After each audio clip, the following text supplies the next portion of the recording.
Greetings, Legionnaires, and welcome to the Wrestling Legion Weekly Podcast.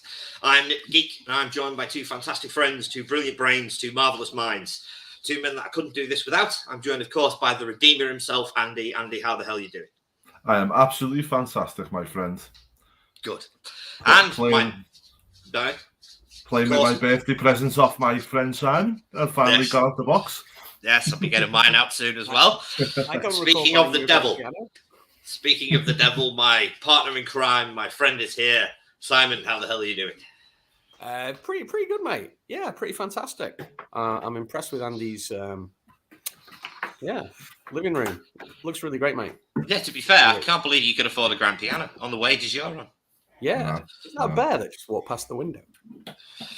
Right. You missed that naked lady in the back, mate.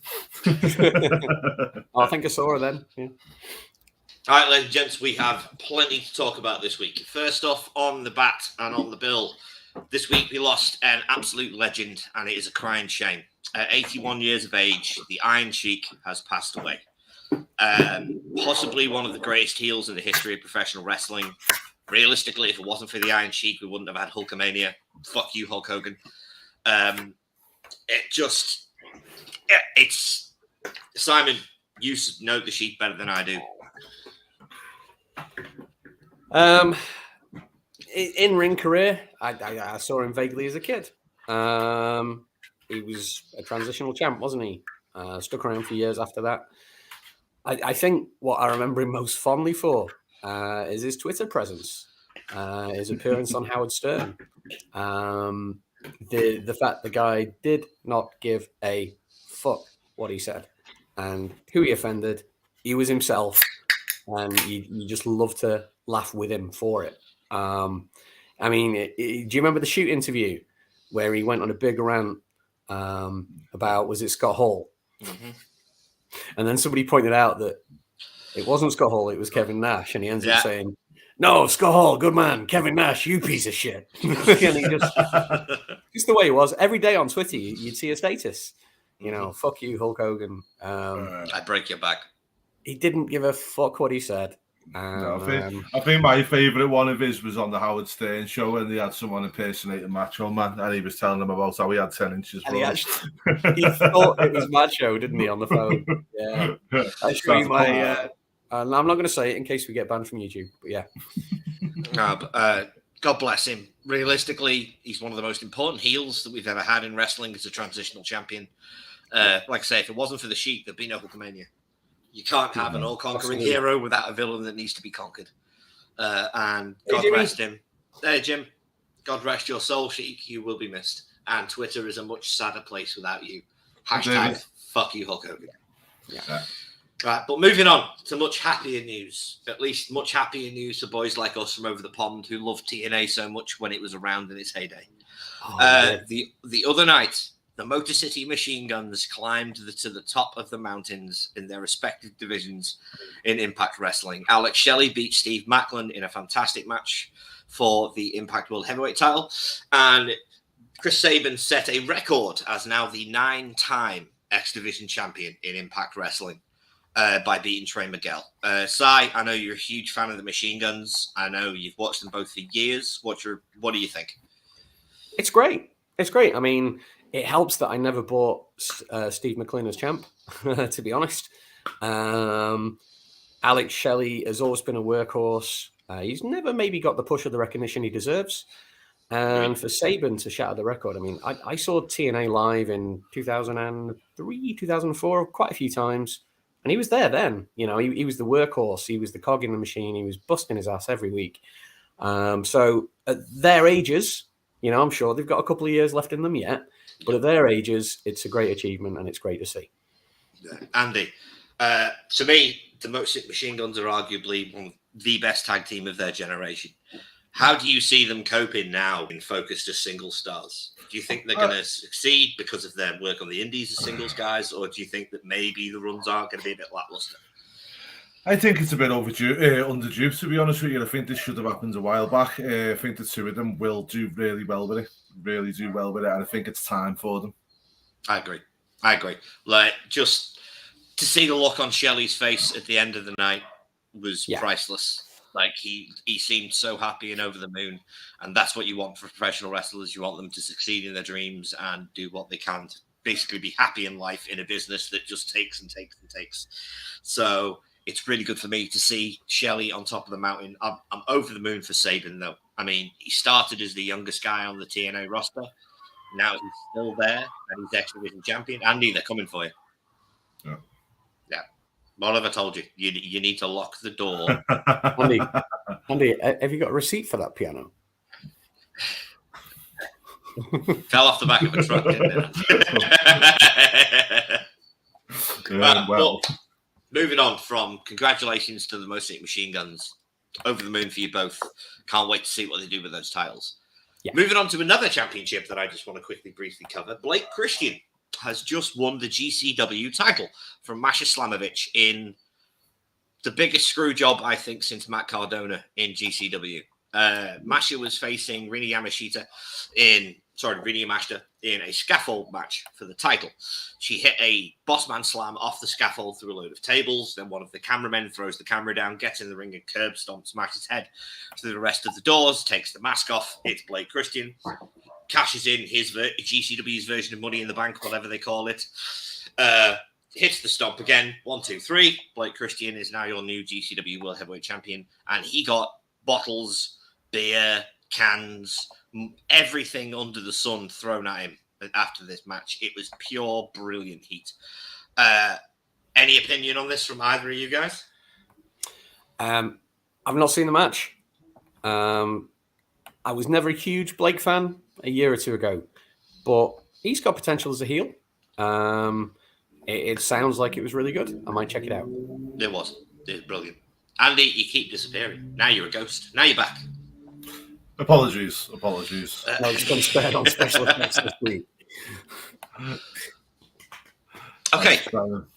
Right, moving on to something back on the AEW side of the pond. Collision is fast approaching. Oh, yes. Collision is very fast approaching, as is Forbidden Door. 2 CM Punk bits of related news here. First off, I want to cover the fact that, unfortunately, our Lord and Savior CM Punk looks like he will not be wrestling Kenta at Forbidden Door, which is what everybody wanted. But the rumor now is that CM Punk will be wrestling Tetsuya Naito, which is a fantastic match. But it is not the match that everybody wants to see from Punk. We've been waiting for Kenta versus Punk for what seems like 30 years. It's a crying shame for me that they're not going to do this match. But, Naito, Punk, you excited? It's kind of one of them. It's come out of nowhere. And on paper, you might think, not so sure about that. I think it's possible that it could be a complete mismatch. But it's also possible that it could be a banger. It's kind of got that dark horse factor to it. I mean, Punk Kenta would have been great. But yeah, no, it should be good. I've always been a really big Naito fan. And it's something different, isn't it? You know, you kind of can't predict the winner easily. No, this is true. Andy, you don't watch as much New Japan as the rest of us. Are you excited to see Naito versus CM Punk? You can't watch any at the minute while he's in the slammer. I know, yeah, see. Caught me on my piano. No, in honor of Dominic Mysterio. But no, I think, yes, I am looking forward to it. And the reason being is I think that Punk, especially now, seems to be that he just wants banger matches.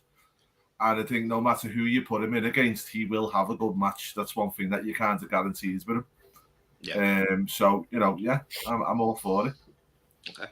And sticking with CM Punk, but on the slightly more depressing side of things, it turns out that Collision's ticket sales, even after Punk's announcement, are not doing particularly well. Hello, Zane. Hello, Zane. Good to see you. Yeah, so at the moment, Collision's ticket sales are not going too well, even after the CM Punk announcement. Andy, why do we think this is? Because I think it's geographical. Oh, okay. I think they've done well in Chicago, where Punk's very, very good. But, you know, from what I gather, it's a lot of Canadian places that they're not doing great in. Yeah. I think they were hanging the hat on the Owen Hart stuff. But, you know, it's always been well known that, Stone Cold was a great draw. Was he a draw in Canada? You know, Shawn Michaels was a great draw. Was he a great draw in Canada? It's Bizarro Land. Yeah, and I think also it's it's a new show as well. It's going to take time to bed in, and at the moment, people, sorry to put you on the spot, mate, but is it a pay-per-view? It's the same, it's the same thing. Is it an A show? Is it a main show? My head. I think, we'll get there. Don't worry. Sorry, mate. I brought this back up, but you get what I'm saying. Are people having the same thoughts of, is it a main show? Is it a thingy? And also, I think from AEW's perspective is now they do need to start putting more into production in terms of venues and stuff like that, because sure you'll both agree, lads, when we went to Mania it blew me away. The production, things, everything. Monday Night Raw was a great production setup. They have it all set up well and stuff like that. AEW not quite so much. I think they need to put some money into that production side of it now. No, I'd agree. Making it more of a spectacle. If I can jump in on that and just have a rant for a minute, because I think we got a little bit of free time this week. It's always like a razor's edge, isn't it, though, when you get to that point? Because to attract more fans and more casuals, you kind of need to increase your production values, your budget for your pyro, your stage look, whatever, all of that kind of jazz. But at the same sense, you're also risking alienating your hardcore fan base. And you've just got to, it's such a tight line to walk to transition it at the right pace. Well, I was looking into it because I figured there had to be some kind of reason other than it's Canada of why the ticket sales weren't going. And it turns out that most of Canada isn't going to get Collision. Yeah, that's another thing, wasn't it? That was quite interesting that they're not getting it on the show. They're not getting it on TV, are they? So how did Tony Khan expect to sell out Collision tapings for a show that these people cannot watch on a weekly basis? It's kind of like expecting All In to sell out when we don't know if we can watch it or not. But we do know we can watch it, Simon. We just don't know if it's a pay-per-view. Oh, sorry. Yeah, carry on. Anyway, moving on from Collision and on to slightly more, generalization of news. Did you both watch SmackDown this week, lads? I did. Did Andy? Yeah, yes, I did. Sorry, just looking at this very quickly. So AEW, the first collision's in Chicago, the second collision is in Toronto, and then the third collision's in Hamilton, Ontario. Yeah. So yeah, we are looking at. Which isn't that far from Toronto, I don't think. No. So I think we are looking at. I think it might be the Canada effect. It's weird though, because Canadian crowds, when they're decent, even for Impact, when Impact have taped in Canada, they're passionate, kind of rowdy fans, aren't they? They always come across well on TV. These are the people that go crazy for Natalia. Always remember that. All over my bonfire. All over it. Put it out.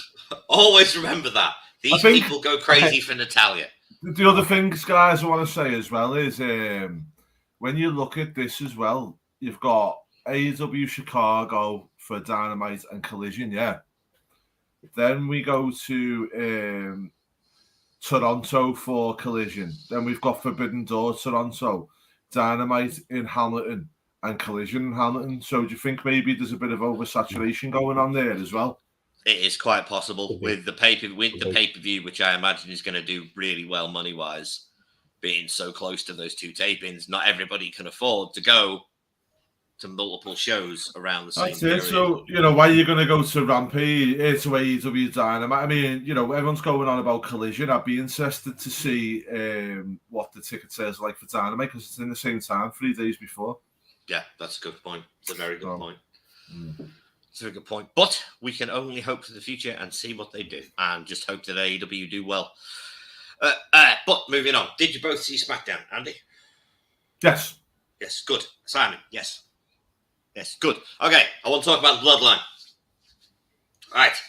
So, for a while now, the three of us were saying that the Bloodline storyline needed to be moved along a little bit.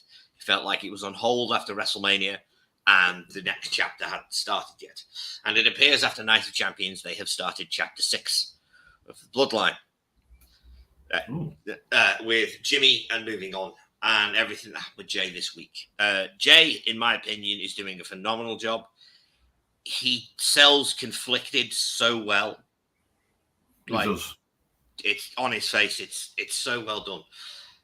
At this point, Andy, do you think they're moving towards Jay Roman, or do you think they're moving towards Jimmy and Jay versus Roman and Solo? What for? When for? Should I ask? Because that's SummerSlam. Probably the question. SummerSlam. I think at SummerSlam we will get Jimmy versus Roman. I think right now, or Jay versus Roman. I think right now, as Money in the Bank, we will see Solo and Roman versus Jimmy and Jay. Okay. Yeah, that makes sense. Because Roman's being announced for Money in the Bank, and what else to do with him at there? Yeah, that's a good point. It's not like he's going to be defending the title.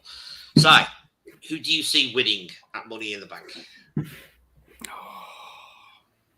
I mean, the good thing this year is I think there's 2 or 3 names that could all be great in their own way. So I'm going to sit on the fence. I like Dominic Mysterio's chances. I like LA Knight's chances because he's getting organically over to the point where they just injected him onto commentary on Friday night, tweaked his character, so he's now not so much a heel, he's more of a tweener, and the change is coming, the push is coming. And then obviously there's Cody Rhodes, but can he climb a ladder with a broken arm? I don't want him in there. I think Cody needs to be in the match, but I think Brock needs to be the reason he doesn't win the match. So do you want me to tell you who I think? Don't forget we've got 3 participants left and we've got 2 weeks of builds to go. Yeah. Me personally, what I would do, I would have Roman versus Jimmy at Money in the Bank. Yeah. And I would have Jay qualify for Money in the Bank, and then Roman send Solo in to stop him. But then fight. That works.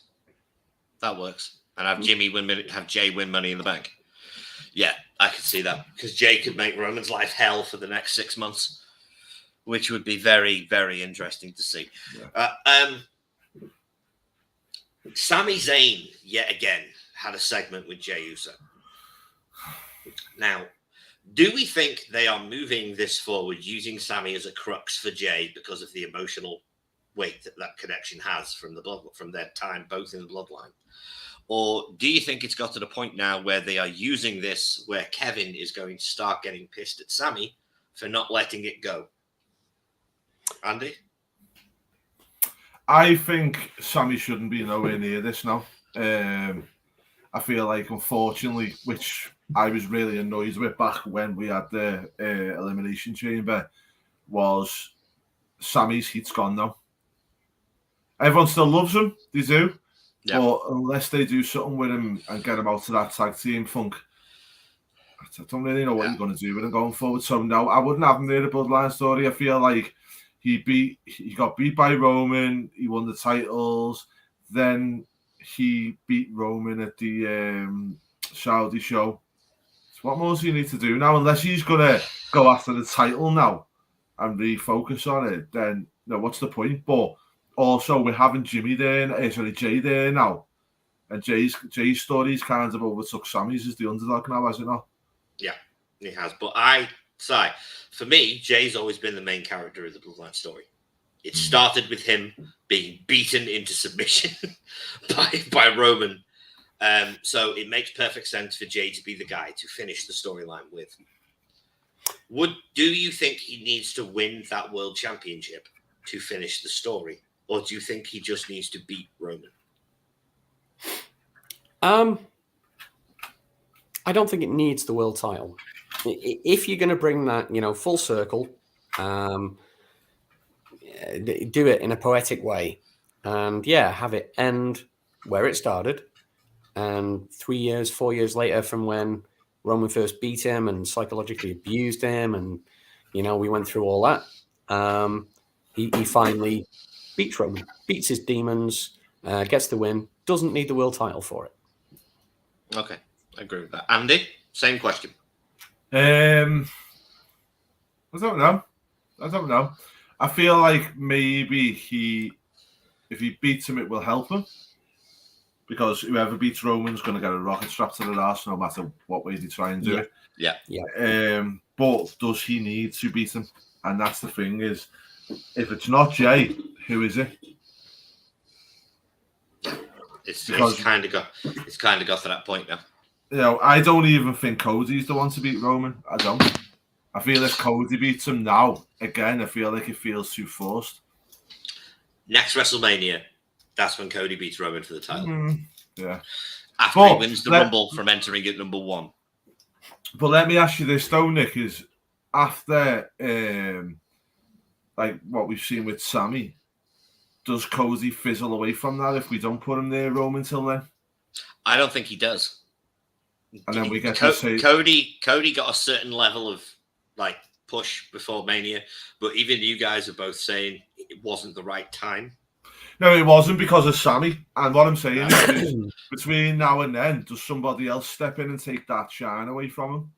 It's possible, but while they've got Cody on a different show than Roman, they can keep pushing him as that top babyface and leave Roman to deal with whoever they use on SmackDown. And then over the next, say, the last 3 months of the year, the build up to the Rumble, you start reminding people of why Cody Roman matters and why Cody needs to defeat him. It's classic Vinceisms, isn't it? You give someone a huge push, you cool them down, then you give them a secondary push. Yeah. But I think Cody at the minute, if I can just like go old school, like, you know, not that I ever do that. If you remember, Lex Luger originally challenged at SummerSlam 93 and then got his second challenge at WrestleMania 10, which was approximately 6-7 months later. Mm-hmm. It's that 6 or 7 months where they're deciding, is he the guy? Isn't he the guy? Can he make it? Can he break it? And Cody's in that phase at the minute. Decisions are being made. He's being looked at. And between now and Mania, he's either going to get it or he's going to be the next Lex Luger. I just don't see him. I just worry if somebody else comes in and they do what they always do. Because what happens in WWE recently, in my opinion, is you get someone like Cody who comes in really hot, then they don't pull the trigger quick enough. Or in this case, they've gone, right, he needs to be a champion. And they tried to do it at WrestleMania when the Sami Zayn story was the one everybody wanted to be told and would have been a better main event at Mania. Whether or not, and that's no disrespect to Cody, just the way it was at the time. And that hurt Cody. And I just worry that something similar will happen where they've got it in their head that Cody's going to be the WrestleMania main event. Something else goes on in the meantime, if that's an LA Knight Money in the Bank win or something else happens and people turn against Cody because he's not. You know what I mean? It's funny you should mention that, because talking about next year's WrestleMania main event, the rumor going round as that it's not being billed as Cody versus Roman. It's being billed as Cody versus the Ring General, Gunther. Well, do you know the way you do it there then, mate, is you'd have Jay beat Roman, take the title off Roman. Cody beats Jay further down the line because Jay plays a brilliant prick, so you can always change him back to that kind of character. Cody comes in, beats Jay, goes on to face Gunther, whatever else, and then, you know, somewhere along the line, Roman pops back in. Exactly. Thing is, though, I hate throwing a spanner in the works, but Cody's on Raw. So's Gunther. Yeah, so maybe the thing is to get the belts off Seth and then get Cody to get it somewhere along the line. Maybe that's our deal all along. I mean, the other thing that you've got to remember is people keep saying, finish the story, right? But the story doesn't have to end with Cody beating Roman for the title. No. It just has to end with Cody beating Roman. So if that's where Cody gets a belt and then further down the line he beats Roman, that's another with Roman as the challenger, for example. Yeah. So that, you know, that's the story doesn't end, mate, and that's what Triple H is always saying. The story does not end. So, you know, there's another story there to be told, isn't there? It's kind of like at the minute, he's put his main mission to one side and he's doing his side quests. And then he'll go back to the main mission storyline. This is what he's doing. Yeah. Right, moving on, sticking with WWE. One of the final bits of business I can think of, and then we're going to have a bit more of an open forum this week. New Women's Championship unveiled on SmackDown. Now, a couple of questions I have about this for you, lads, and I'm hoping one of you can answer them for me. One, what do you think it looks like? Because personally, I think just replacing the blue and red with gold is piss poor. It's not a good title. And two, it looks like a bag of ass. Okay, the title looks like a bag of ass. It does. And the other question I have is, you pointed this up before we went on their side. It is apparently the undisputed WWE Women's Championship. So what does that make Rhea's belt? No. They mentioned here as WWE Championship champion, and Rhea Ripley is the world champion. Universal champion. I'm sure they said undisputed or unified on SmackDown. So that's what we were saying before. Does this make Rhea Ripley the Universal Women's Champion? It make it make sense. It's a bit baffling. Yeah. But what do we think of the design, lads? I've made my opinion clear. I'll be honest, WWE belts now, I'm not really bothered because they're all the same. They're all generic. They've got no character whatsoever. The new World Heavyweight title's lovely. It really is. But it is. It's such a shame that the world titles are not on that level. And I don't get why they're not. I didn't like the Intercontinental belt. It's grown on me. US title's lovely. Always has been lovely. Yeah. But it's like the World Championships, for whatever reason, they're not really good. One thing I will say, though, is if we can make it make sense, as Sai says, Triple H is obviously... I've never liked the fact of WWE Women's SmackDown Champion, Women's Raw Champion. Never liked that. Never liked it. So if we are going down Universal World Champion, I'm not too fussed with that. I think that's okay. Do you know what I mean? But as I said, we need to get the sense behind it before we start doing anything else with it. Yeah, they need to clarify a few things. It's kind of what I was thinking while I was just listening to you then, Andy, and you just hit the nail on the head. It's not the best thing to do. The title design might not be the best, but is it better than getting them to swap belts like last year? Hell yeah. Yeah. Much better. Sticking with SmackDown and the women's division, somebody made their return on Friday. Never seen a bag of ass look. That looks so nice. Yeah, what's his third thing he say? David says the undisputed women's title, even though it is literally another women's title, this design fits the promotion perfectly. Make it make sense. Make it make sense. Right, but Charlotte Flair made her grand return dressed like a member of Spandau Ballet on Friday. Now, I have said for months that they need... I think I broke Simon. It was a good one, that, Nicholas. Thank you. I have said for months that due to the fact that nobody likes the fact that Charlotte's constantly in the title picture, nobody likes her being presented as a babyface. It doesn't make any sense. But as we knew they were going to put her back in that title picture, steer into the skid and make her the arrogant arse that says she doesn't wait in line. That's exactly what they did on Friday. It's exactly what they did on Friday. They've made Charlotte the arrogant, know-it-all better than anybody who doesn't wait in line. Are we excited to see Asuka versus Charlotte again? Would you have preferred a Bianca rematch? Andy? Don't even like Charlotte just does me head in, mate. She's just Ric Flair's daughter.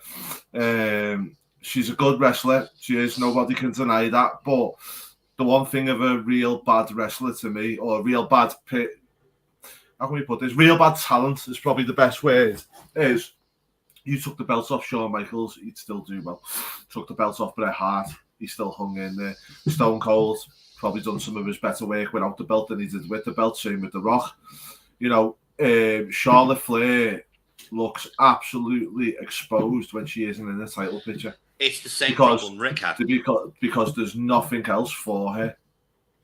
There's nothing, because she's known as the queen, the champion, and all this.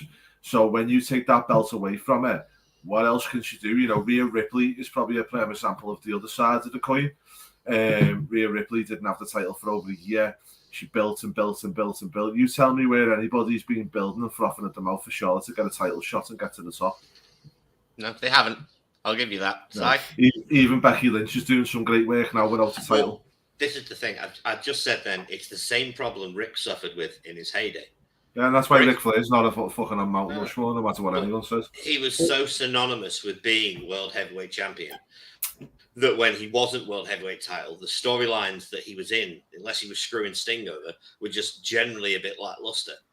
for me, Charlotte is in ring one of the best wrestlers they have. This say you can't take away a natural ability. The problem I agree with is they don't seem to know how to book her without a championship, Simon. How would you book Charlotte without a championship?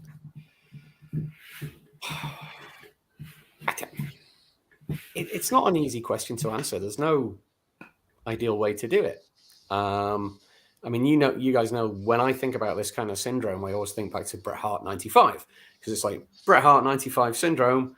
Spent the whole year without a belt, kept it as entertaining as they could. You know, Hakushi, Jean-Pierre Lafitte, few worthy challenges, but X-Pac. He wasn't the same without the belt. And there's not many people are, I don't think. But yeah, and Andy, you know, spot on. She's kind of just the same as her dad to that point. How would you fix it? I don't know. Yeah, I think there's perhaps more to it as well. I think maybe there's a few too many women signed for what they've got airtime for at the minute. So that's why you're getting this rotation. One comes back to TV, one goes off TV, which doesn't help if you can't give them all the airtime they need. You know, I want to say you fix Charlotte by putting the belt on her, but I don't want them to put the belt on her. No. Well, unfortunately, I think we can all safely say that they're going to do it at least another 3 times. Because they want her to equal Rick's record as a woman. Yeah. You know they do. That's just... Get off there. Sorry, the cat is trashing things. He's breaking things. Right, moving on. Zayn just made a good point there. Bayley, put a belt on Bayley. You know, Bayley's one that has been doing some great work without the title. It can be done. It can be done massively. You know, David McIntosh saying looking forward to Bianca heel turn. You know, yeah, again, I think Bianca's turn to go heel is good. Put others over and keep her at the house at this point. Yeah, I would, mate. I think the thing is, where it is as well, is what she ever done for anyone. And, you know, some of her achievements, this is what annoys me the most, is like, look at WrestleMania, it should have been Becky versus Ronda, I'm sure we can all agree. You know what I mean? Oh, sorry, mate, the first black woman to ever main event WrestleMania. Thank you. Yeah, give her kudos. Yeah. But with Charlotte, she just kind of got handed it and got pushed into it again. And I feel like that's one of my problems with her. I don't feel like she's had to work for what she's got. She's just been handed it. The thing is, I don't think unfortunately, WWE don't view it as a problem. They view it as a benefit. As far as they're concerned, whenever they need to just insert somebody into the women's title picture, they just call Charlotte. Can I just point out that this kind of works both ways? You know, with the second generation people, it's like they're damned if they do, but they're damned if they don't. Because look at Bron Breakker. You know, all he got was, why the fake name change? Why doesn't he just say he's a Steiner?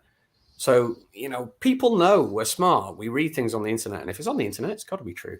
And of course, 100%. Every time. And we know. So if they acknowledge it, you know, they're only getting a push because of who they are. And if they don't acknowledge it, why are they lying to us? You just can't win sometimes. Yeah. David says they have more than enough airtime to present the women than they do. SmackDown had 2 women's matches that totaled over 5 minutes. That's bad. That's another good point to bring up at the moment. I mean, a lot of people criticize AEW because of the amount of women's wrestling they don't have on their television. But the women's matches in AEW tend to be at least 7 minutes long. Yeah, but all the matches in AEW tend to be a lot longer than WWE. At the end of the day, you know, and that's one thing that I don't want to change, because I tune into WWE, I'm entertained, and I like to be entertained. No, don't get me wrong. But when I turn into AEW, I like to stand there and watch a good match. So don't get me wrong, though. I do think they should be giving the women more than 2 minutes of TV time. But mate, some of the fellas, they only give 2 minutes of TV time to. True. You know what I mean? There was matches the other week. I think the whole matches total to less than Roman's entrance one week. Well, if you look at Nakamura versus what's his name? Big guy, Bronson Reed. Bronson Reed for the qualifier the other week, that went 2.5 minutes, and that was a Money in the Bank qualifying match. It was a good 2.5 minutes. It was a good 2.5 minutes. Sometimes it's not quantity; it's quality. That's what she said. Why'd you have to go there? I'm talking about wrestling here. You get your mind out of the gutter. No wonder you sat in that cell. Right, but moving on, guys. Back over to AEW side of things. So far, we have had 2 matches announced for Forbidden Door and now a potential 3rd match with Naito versus Punk. So it's Naito versus Punk. That's Danielson versus Okada. That is Ospreay versus Omega for the US title. Yeah. Unfortunately, the Mercedes Monet match is obviously not going to happen now because Mercedes has broken her ankle. Get well soon. Crying shame. I am under the assumption Willow Nightingale will now be featured on the show due to the fact that she is the New Japan Strong Women's Champion. Yeah. I'm fine with this. I love Willow. I think she's great. If Willow is going to be featured in a prominent match on that show, who she should be wrestling? Baker. Not from AEW. Who else then? Kyrie. Reckon? Well, I was thinking the other day, New Japan and Stardom are now one in the same. Stardom's on the rise. You'd think they'd want to get, with Mercedes originally being booked for the show, Kyrie's the second biggest star they've got. She's well known to the Western audience. So yeah, and it's a Forbidden Door match, isn't it? Yeah. That's what I'm thinking. I don't think you'll get that, though, mate. I think there's probably a thing where it's got to be an AEW versus Japantown. You'll probably find. More than likely. Si, any other matches you'd like to see that you've been thinking of? Anything that stands out, jumps in your head? What are you talking about to replace Mercedes or just generally? Generally. And to replace Mercedes. There's always one match I've always wanted to see. Highlight his comments, Andy. Yeah. I just want the world to know how much of an idiot he is. Okay, fair enough. Personally, I want to see Bryan Danielson against Shingo because Dragon against Dragon, it's a dream match of mine. I'm also amazed we're not getting Danielson against Sabre. We're not getting Punk against Kenta. There's so many things that we've been thinking, we're going to get that next year. We're going to get that this time that we're not doing. But the thing is, it's still going to be a great show. Well, this is the thing. Last year's Forbidden Door, there were no matches on it where everyone was like, other than Will versus Kenny, there were no matches on it where everyone was like, oh my God, oh my God, oh my God, oh my God. But it was still an amazing show. This year has 2 oh my God matches already. This should be a cracking show. It's probably going to be better than Double or Nothing. At least that's just my opinion. It should be better than Double or Nothing. But now we are going to go on to my favourite segment of the week, where I give Simon at least 3 minutes to explain why AEW need to let everybody who's going to Wembley know if it's a pay-per-view or if it's a house show. Simon, the floor is yours. Okay.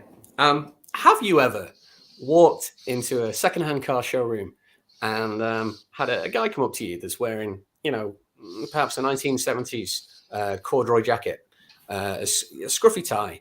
He's got a greasy mustache, and he's your best friend straight away. And all he wants to do is sell you one of his secondhand, good as new cars. And that's it. You get roped into that, and you buy it for what it is. And then, once you bought it, you realize this isn't quite what I thought it was. I've been missold this. I've been strung along. This isn't right. Now, this is exactly what's happening with the fans, the good, loyal British fans that are buying tickets for All In. Because at the minute, we don't know if it's on pay-per-view. There's been no clarification either way. And we're now within, 9 weeks, 10 weeks? Spitting distance. We don't know whether it's going to be airing as a special on Max. We don't know whether it's going to be on pay-per-view. And yes, the fans that go could still have a great experience. But if All Out is 6 days later, and if All Out has bigger matches, rematches, matches with more consequences, then those that went to All In are going to feel like they've been sold a dummy. And that is the fear, and that is answering your question. Okay. One thing I will state, though, is, again, everyone keeps saying all out or all out's going to be 6-7 days later. They still haven't announced it. Well, according to was it Max Caster or was it Bowen? One of them. Caster. Yeah, it is on Wiki for 6 days later. Yeah, but it's not. It's not on the AEW's AEW. It's not on AEW's website. It's not been announced. They haven't announced any stadiums for it, and we're not that far away now. Do you know what I mean? So yeah, it'd be interesting to see if they actually do it, because that's what my think is just because people keep saying it, doesn't mean that. If you're right, and if that's the case, and I hope you are right, why call it all in? Why not just call it all out? Look at hell, Pakistani Equalizer. That sounds like a horrible Bollywood movie. It does, Zane. That sounds like something you get in the Adji avoid for. We miss you this week, Zane. We do. Anyway, you could have been here. It's not our fault. Jump in with plenty of time left on the show.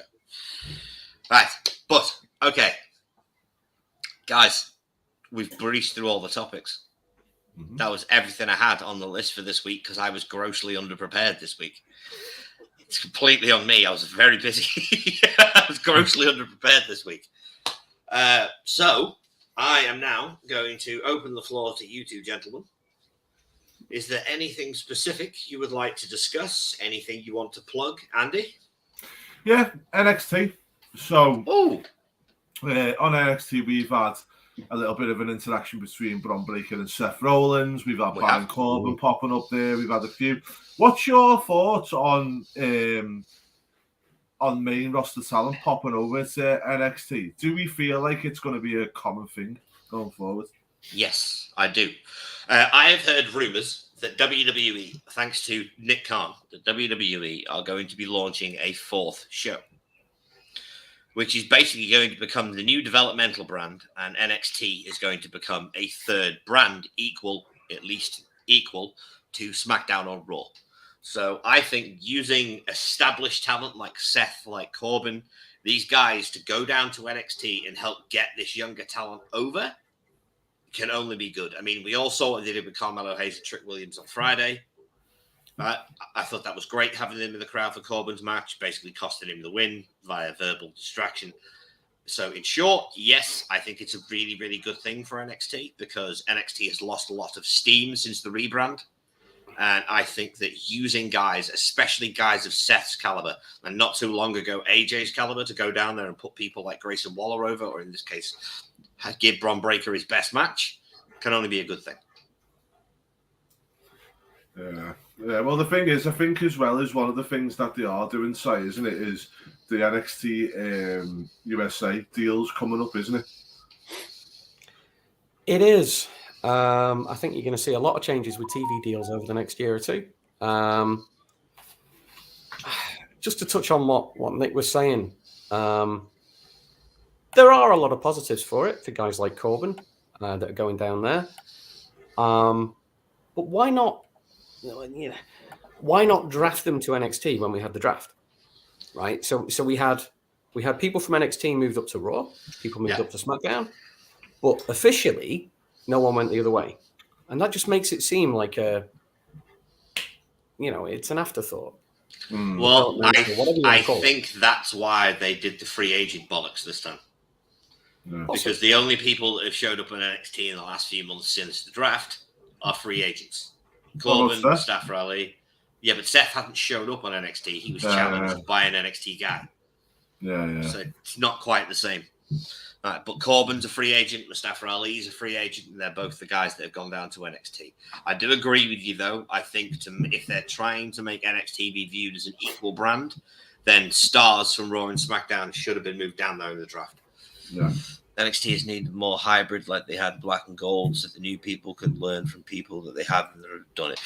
Agreed. That's a big part of the problem, I think, that the multicolored art attack NXT has had. I don't know if you both agree with me, is it hasn't had that steady supply of veteran talent to help the brand new wrestlers get over. It's like when Adam Cole was there, you had an Adam Cole to help, say, a Grayson Waller out. A guy who didn't have that much indie experience but could put on a good match if he was led the right way. Whereas I don't know how you guys both feel about it, but I think that's part of the reason for this talent exchange is to get those veterans down there to help elevate that talent. Yeah. I think when we got 2.0, storylines were great. The character works were great. It was obviously aimed at a different audience. And maybe, that side of things were even better than Black and Gold. But the in-ring suffered terribly. And I think you've hit the nail on the head as to why, or a big part of the reason as to why. But lately it's been picking up again. I think Battleground was the best PLE they've put on for quite a while. Great show. There were a couple of really good matches. And I think the introduction of guys like Dragon Lee, Tyler Bate and the Grizzled Young Vets getting more prominence. They're on there damn nearly every week. The actual wrestling talent isn't necessarily the focus, but it's getting a bigger share of the product again. It's going in the right direction. Well, for me, having a guy like I'll use Tyler Bate as the perfect example. Tyler is still 20. He's not even 25 yet, is he? No, he's like 19, isn't he? Yeah. He's very young, right? I don't even think he's 25 yet. But he's got a lot of experience. Yeah. Like, a lot of experience. The more talent they can get like that into NXT that are young enough to still be molded into what WWE want them to be, but have that stigma of, I have worked for years, I think is going to be a lot easier for the Tiffany Strattons of the world that are only just coming into professional wrestling through the Performance Center. Because from an in-ring standpoint, Andy, I don't know if you'll agree, but I feel that there is a massive gap between the Performance Center kids and the guys that come in from the indies.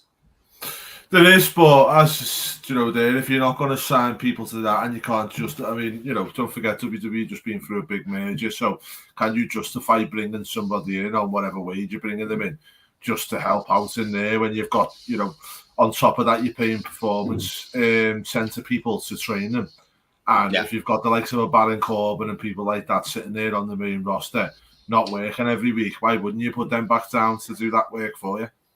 No, I agree. No, that makes perfect sense. Right, guys, but we're coming to the end of the show. Si, do you have anything you would like to discuss before we vanish, before I do the outros? Wait a minute. We've got a virus. He appears 10 minutes before the end. Hello, Zane. How the hell are you? I'm pretty good. You can expect some lag from me today. You can expect some good lag from me today. Lovely being on the show, exactly on time. It's great to see you, saying it really is. But does anyone want to break the news to him? We're nearly finished, Divvy. Yeah, we're nearly about done. To go, we're about to go. So I'm going to ask you a very quick question, Zane. Do you watch Impact Wrestling? No one watches Impact Wrestling. I don't think anyone watches Impact Wrestling. I'm going to be very honest with you. I think there's a total of 6 people in the world who watch Impact Wrestling. I'm not even joking. I'm check the ratings. It barely pops 4. Right? It's not even 4. 4 it's just 4.